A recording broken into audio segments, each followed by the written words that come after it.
ఇశ్రాయేలీలు పొయ్య కూడా అంటించుకోలేదంట. ఆదివారం వాళ్ళకి శనివారం ఆరాధన దినం.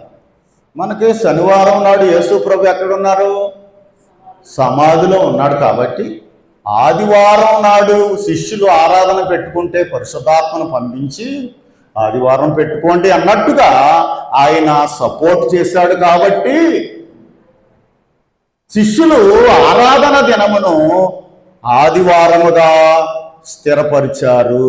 కాబట్టి మనకి ఆదివారం ఆరాధన దినము, ఇశ్రాయేలీయులకు శనివారం ఆరాధన దినం. కాబట్టి ప్రియులారా, మరి ఇశ్రాయేలీయులు భోజనం చేయరా?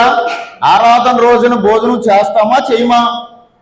విశ్రాంతి దినమున మీరు ఎక్కడను అగ్ని రాజబెట్టకూడదు. ఎందుకంటే వాళ్ళకి భోజనం ఉంది.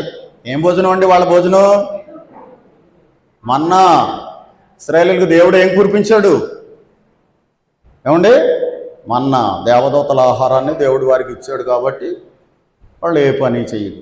కాబట్టి దేవుని బిడ్డలారా చూడండి, వాళ్ళకి దేవుడు మన్నా ఇచ్చాడు కాబట్టి వారు పని మానేసి ఆరాధనలో కూర్చున్నారు.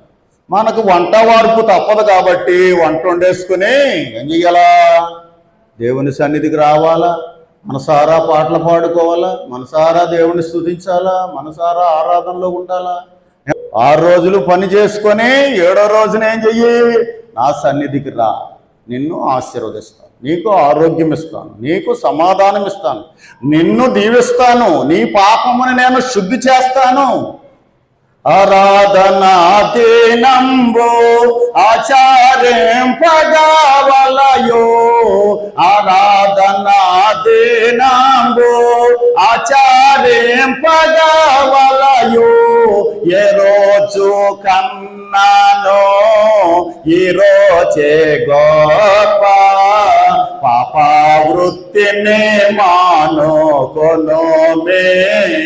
మనసా శాపాలు నరకంబో సహింపలేవో, పాపవృత్తిని మానుకొనుమే. ఇశ్రాయేలు ప్రజలకు మొట్టమొదటిసారిగా ఏమిచ్చారు?